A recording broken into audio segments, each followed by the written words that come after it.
Lesson 179. Religious Communities. How may religious communities be classified? Religious communities may be classified as orders or congregations. Religious orders are those institutes in which the members take solemn vows. They are chiefly the old orders of monks and nuns. Among the religious orders for men in the United States are Augustinians, Benedictines, Dominicans, Franciscans, Trappists, and others. Religious congregations are those in which the members take only simple public vows.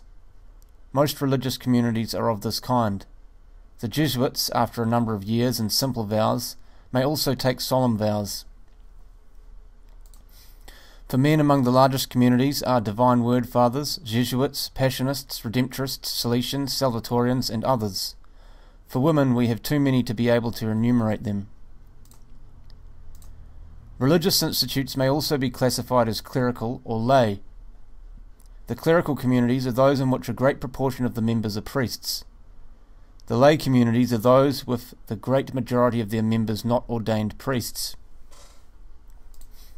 For men, these last are what we term brotherhoods, such as the De La Salle Brothers, Marist Brothers, St. Francis Xavier Brothers, Sacred Heart Brothers.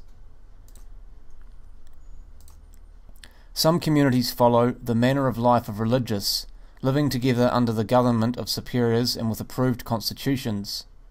But their members do not take public but only private vows, or make only a pledge to live in community life.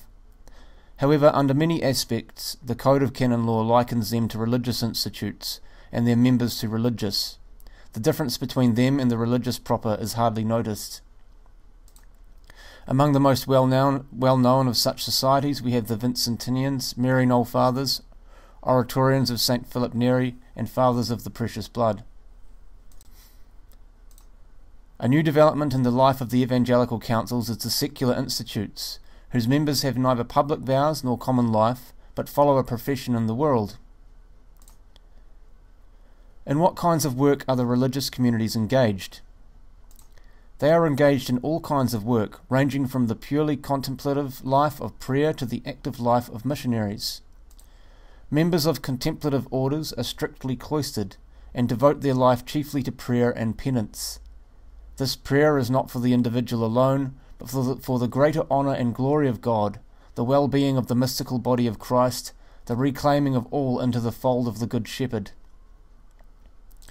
Among contemplative orders we may mention the Carthusian and Cistercian monks, and the Carmelite, Poor Clare, and Perpetual Adoration nuns. Members of semi-contemplative communities observe the mixed life. They superimpose the active on the contemplative life.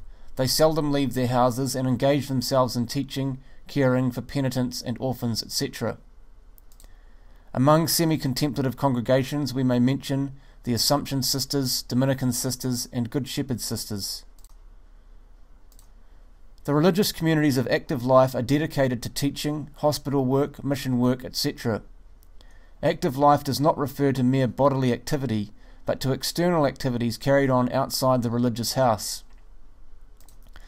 Thus, Cistercians who farm their land do not pursue an active life. Most of the religious institutes in the United States are engaged in the active life. Among them we may mention Jesuits, Franciscan tertiaries, Vincentinians, Passionists, Redemptorists, Salesians, and Brothers of Christian schools. Which religious community should one choose who wishes to dedicate his life entirely to God? One who wishes to dedicate his life entirely to God should choose the religious community best suited to his inclination and ability.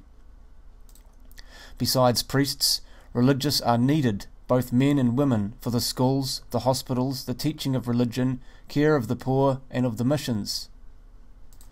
Women cannot become priests, but they can be very useful as religious sisters.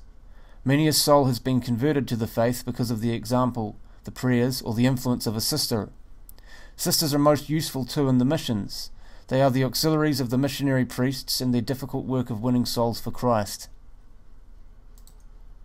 How can one help increase the number of priests and religious?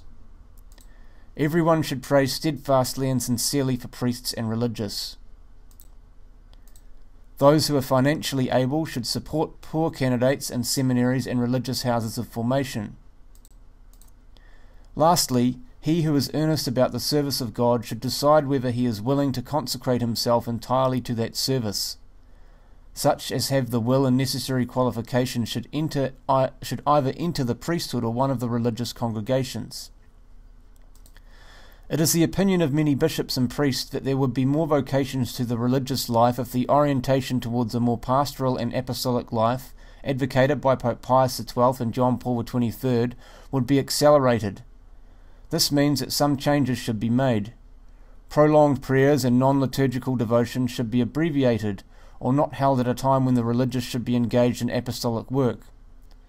Pope John XXIII wrote in 1962 to the religious, "Remember that it is not by prayer alone, but also by works that we shall obtain a new orientation of society based on the gospel." The regulations of the enclosure should be modified so that religious sisters may do the apostolate also after sunset. In older days, after sunset, women in general remained at home. Times, however, have changed. Therefore, sisters should be with their charges when most needed. Habits of the religious should be simplified by cutting off useless ornamentations and starched, unhygienic and antiquated trimmings. Pope Pius XII told the superiors general that certain customs which, though they formerly had some meaning in a different cultural context, no longer have any, and that in such customs a young, fervent and courageous girl would find nothing but fetters inhibiting her vocation in her apostolate.